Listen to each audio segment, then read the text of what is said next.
Chiefs.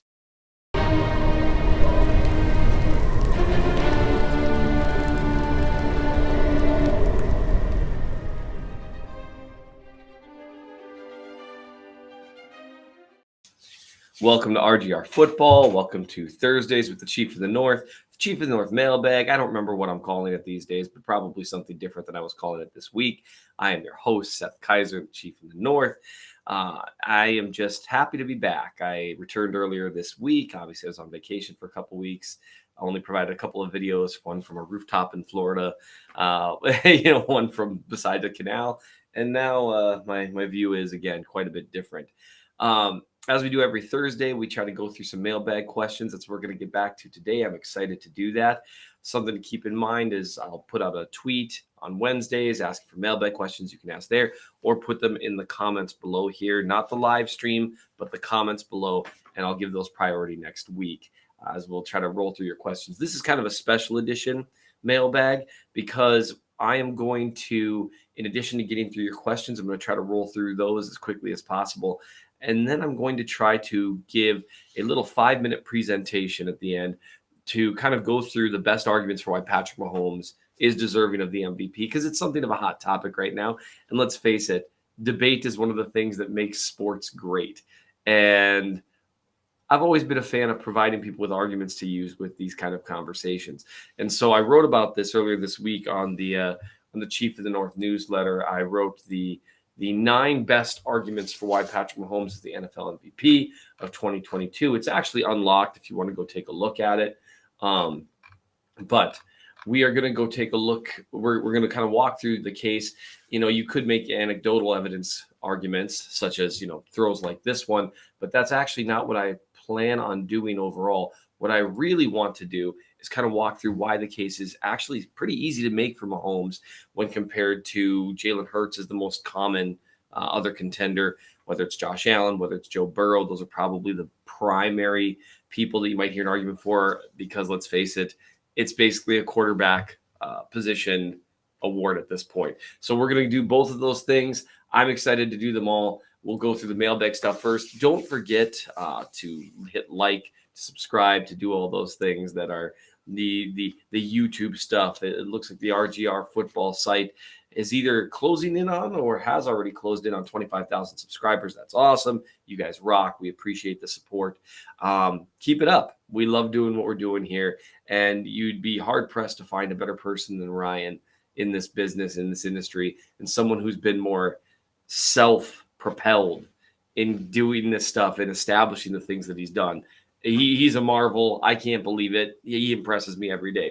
Anyway, let's get to the mailbag questions. Casey Rogers asks, what was your favorite part of vacation and you can't use the weather? Well, that's not fair. That's the reason we escape from Minnesota in the winter, is to avoid the weather. But if I'm not going to utilize the weather, this is a variant of that. I'll say 2 things. The first and foremost is just getting to spend time with my family. I work a lot. It's nice to be able to have a little extra time to just veg out with them, or just go on walks with them, or go kayaking and, making memories with them. My kids, they're now ages 6 through 16. Don't know how that happened. And so it's such a privilege to be able to spend time with them. The other thing is just walking on the beach. I love the beach. I love the ocean. Don't really swim in it because, Jaws, but I do enjoy the ocean a great deal, just being near it. So those are the 2 things that I enjoyed the most. And again, I really appreciate everyone's patience with me being gone for multiple weeks and providing not as much content. Chillin' Chief asks, what NFL mascot would you pick to add to the Chiefs roster? What position would they play? Man,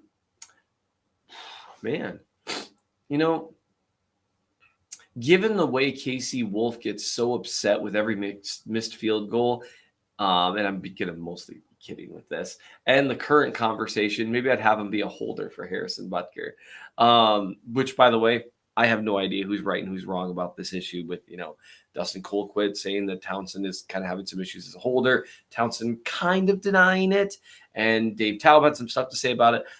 I don't know. But I do know that when someone who did it very successfully for years says that there's a bit of a problem, there's probably a bit of a problem, and that's okay. Townsend's a really good punter. It's okay if he's got stuff to work on elsewhere. Chillin' Chief actually asks whatever happened to the Wolf dude attending games, not touching it with a 10-foot pole. You can take a look at all the stuff that's on Twitter with regards to that.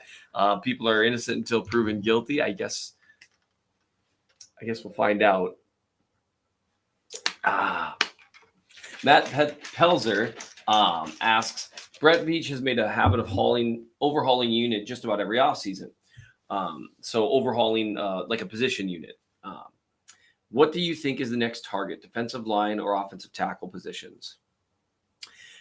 I really like the introduction to this question because it really does make a good point. Every year that Veach has been in charge, they had a pretty disastrous first draft with him. Everyone kind of knows that 2018 draft was not good. Following the 2018 season, they completely overhauled the defense. And that was a big deal. They signed in Sammy Watkins. They've rehauled the defense completely for the second time then this offseason, at least in part. You saw really big movement at youth with the corner positions. You also drafted George Karlaftis, and then the wide receiver position kind of got overhauled as well. So I am curious, defensive line or offensive tackle positions are both really good bets. I do think they like Andrew Wiley, but I do think if they had their druthers, and there's a reason they drafted, Lucas Niang, Darian Kennard, they're taking swings at that position. And it's not because they don't like Wiley. I think it's because they like Wiley as a backup swing guy who can back up 4 positions on the line and do it fairly well at a backup level. And you can start in a pinch. And if he's your starter, he's generally not going to torpedo your offense. There's a lot of value in that. But that's a guy you'd prefer being your sixth man, as it were. And every team needs a good one of those.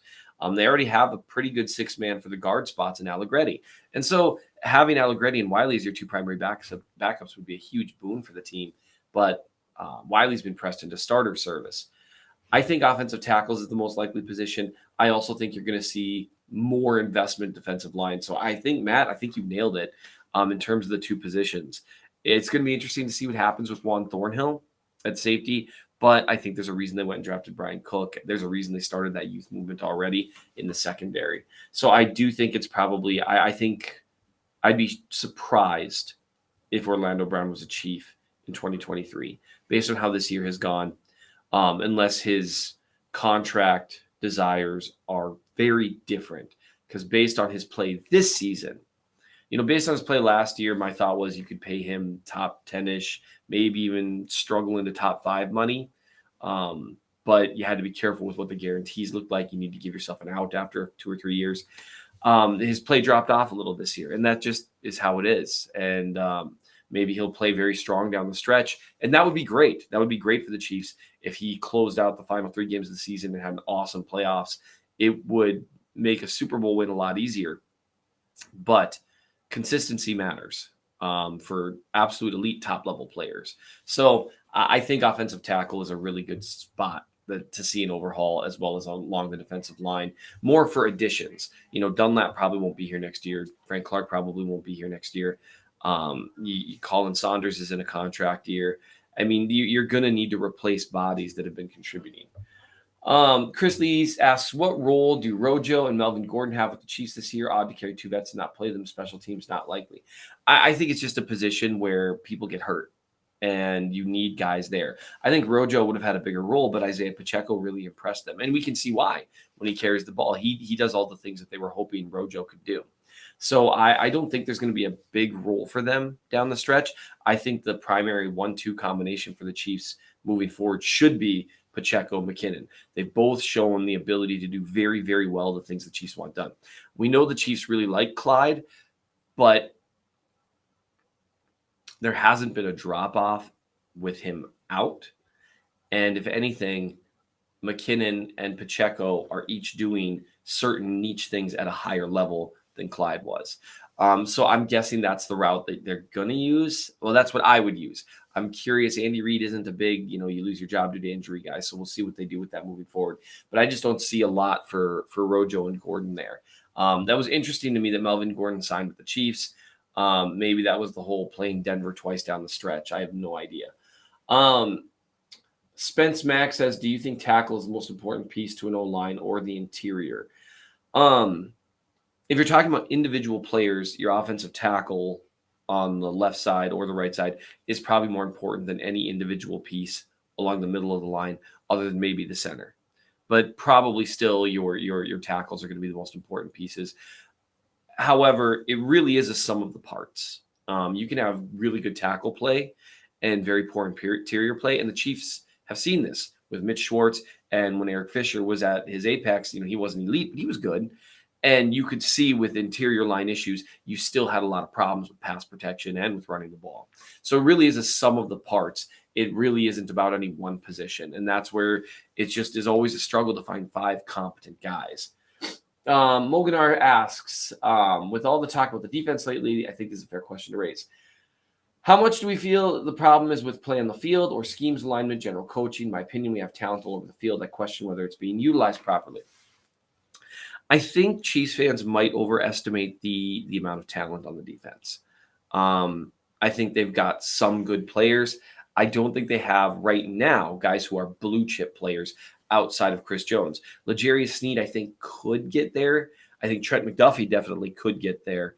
I think Willie Gay Jr., depending on, I don't remember what the different chips are in poker. I just know blue chip is the best. That's not even a poker thing. It's something related to gambling. My inner evangelical is coming out. So I just don't think you have blue chip guys. And a defense with only one blue chip guy is going to struggle to be consistently really good. I do think Spagnuolo could do certain things differently in terms of how he makes some personnel choices. But overall, I think he's been a bit of a punching bag for things that aren't really on him.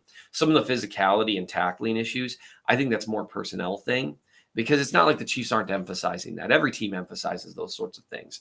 And I do think they've gotten a decent performance from young guys in the secondary. So I think while I think Spagnuolo is a good defensive coordinator. I don't think he's a great one. I think he's got some specific limitations that bother me, but I think he's a good one. And I do think that right now, what you're seeing is they're in year one of a reset on defense that was necessitated by a couple of bad contracts that kind of dominated the defense in Frank Clark and Anthony Hitchens. And with all the money spent on the offense, I mean, it just kind of goes around that way. Tyrann Mathieu was a great contract, played really well for a few years. Chris Jones is a great big contract, but you don't have like blue chip guys. And that's what they need is McDuffie to develop into a blue chip guy. L'Jarius, and which allows L'Jarius Sneed being just a step below that that's a great 1-2 combo.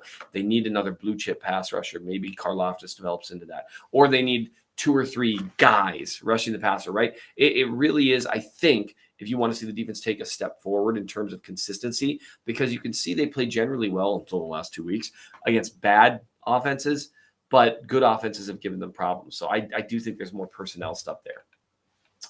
Ruben asks, hypothetical scenario, Seth Kaiser has been hired to be the Chiefs' new general manager. What is your plan on upgrading both offensive tackle spots within 2 years? I'd sign a decent sized.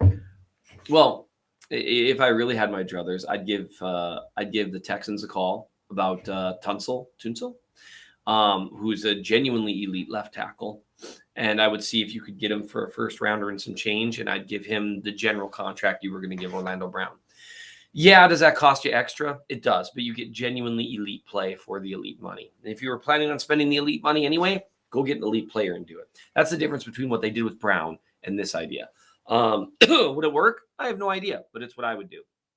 And then after that, I would continue to try to draft a replacement at right tackle, see if you can rotate someone in. And in the meantime, I think Wiley, when he's surrounded by elite level talent, which they would be with Tunsil, I think he'd be fine overall. But that really I would throw something a little more high end. If you're not going to throw that first rounder at trading for a genuinely elite player now, you can't just grab a guy that you think is fringe top 10, top 15. Trade another first rounder for that, I think, is kind of a sucker's game. So if you don't do that, then I would utilize some of the draft capital they have, trade up in the first round, find an offensive tackle that you really like. Because then at least that way, even if you only get average play out of him, he's not costing you that much money. And that's a really big difference. Like the level of play Orlando Brown's provided this year, if he was on a rookie contract, fair enough. But he's not. Chowder asks, Do the Chiefs need a free agent defensive end and draft a defensive end, or they can get away with only doing one or the other? I'd do both if I were them. Mahomes plus Witt Jr. equals happiness. That's why the Royals suck at everything they do.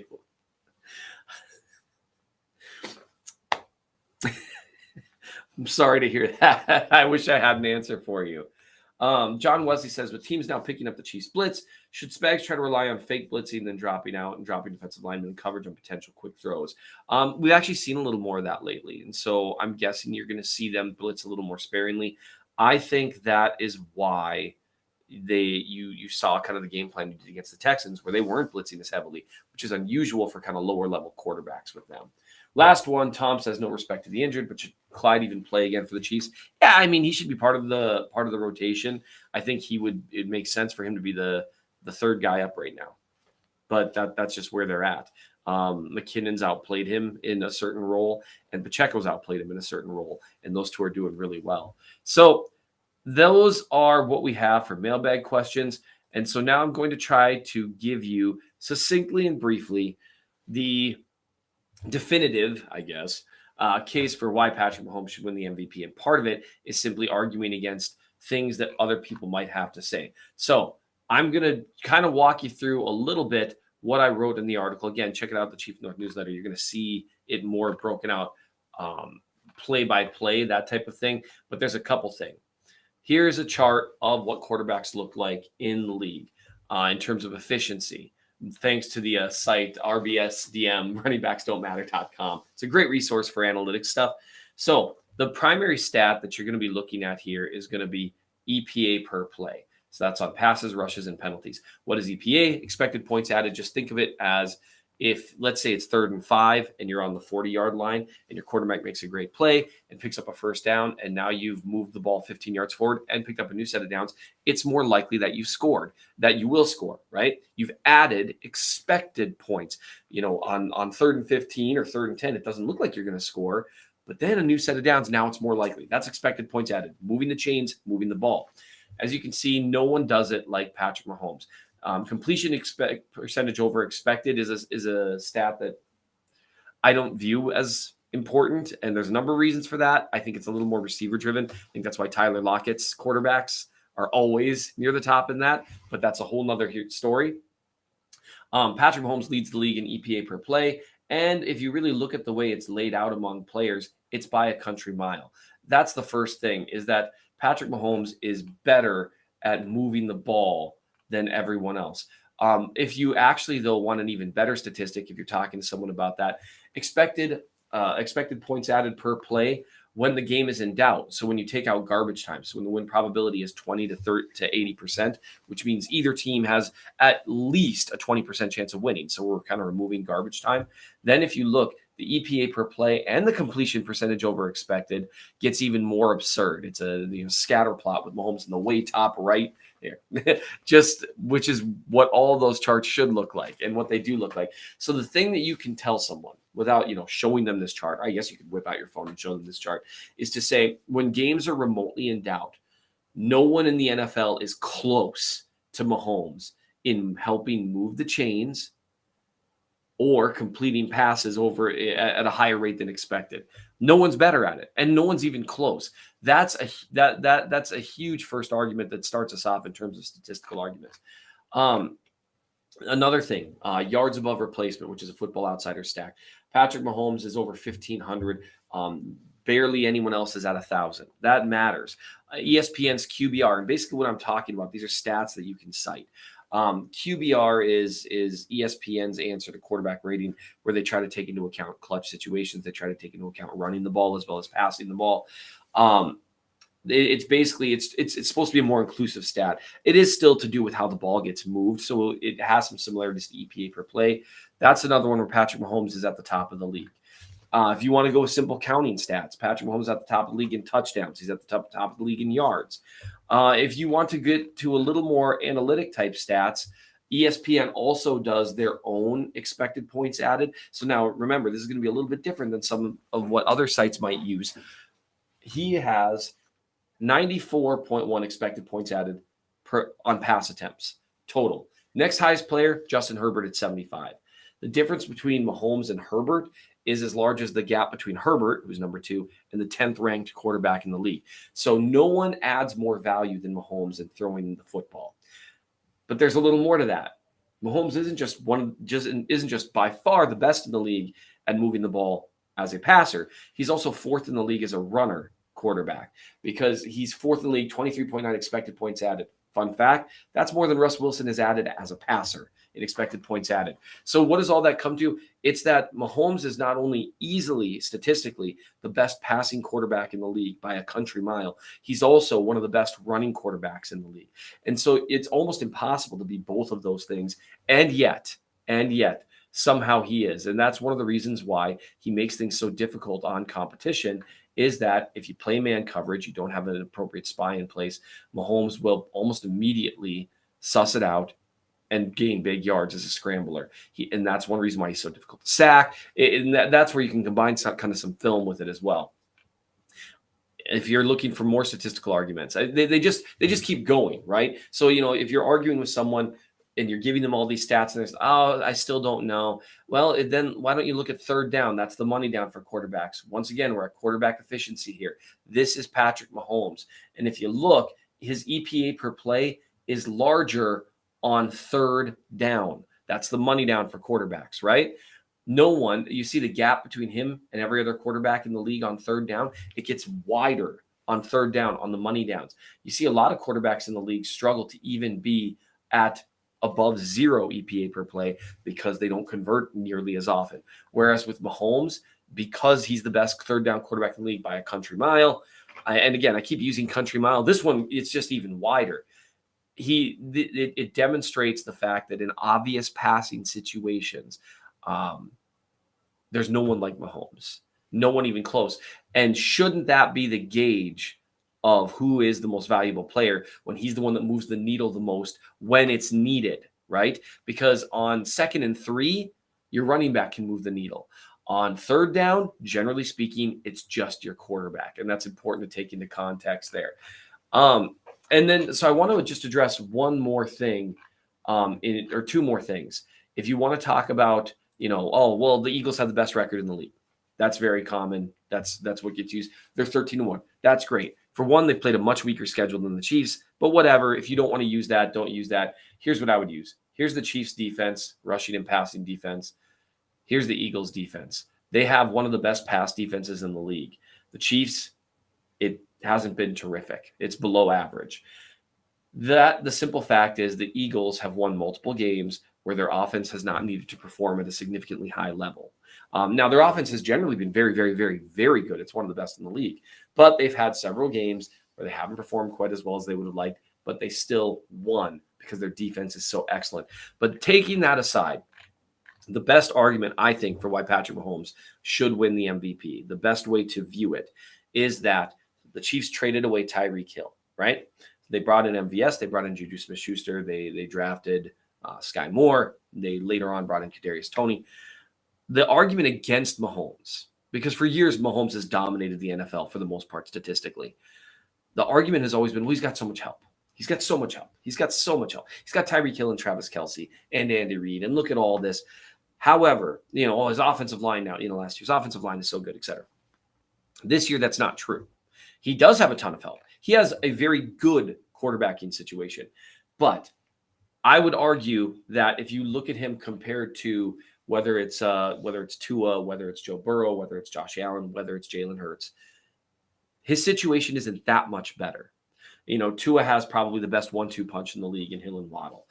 If it's not Hill and Waddle, it's Jamar Chase and T. Higgins. And that's leaving out Boyd. That's leaving out the tight end Hurts that they have in Cincinnati. Burrow has an exceptional situation there. Bad offensive line, incredible weaponry. And none of this to say, by the way, that these aren't great quarterbacks. They're excellent quarterbacks.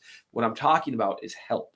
The idea is, it used to be, Mahomes has all this help. But when you really stack him up, the Eagles have the best offensive line in the league in Devonta Smith and A.J. Brown. Two exceptional wide receiving talents.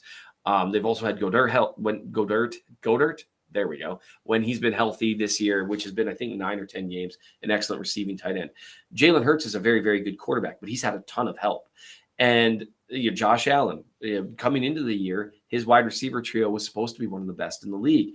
Maybe it hasn't panned out that way, or maybe Mahomes is just a little bit better at making his guys look better. We know that Mahomes' tackles lead the league in pressures allowed. We know that he's been under more pressure by significantly than Jalen Hurts, who's his primary competition for MVP at this point. Here's the long road to the short thought. Mahomes lost one of the best weapons in the NFL and is still dominating everyone else statistically. So even if you're not going to say the Chiefs have a worse situation than whether it's Hurts, whether it's Allen, whether it's Burrow, whether it's Tua, if we say it's even roughly equivalent, the fact that Patrick Mahomes is significantly statistically superior should matter a great deal. And that, I think, is the best argument for why Patrick Mahomes should win MVP. We've covered a lot of ground. We've done a lot here. It's time to get going. I appreciate you all watching. It is a great week to be a Chiefs fan in America.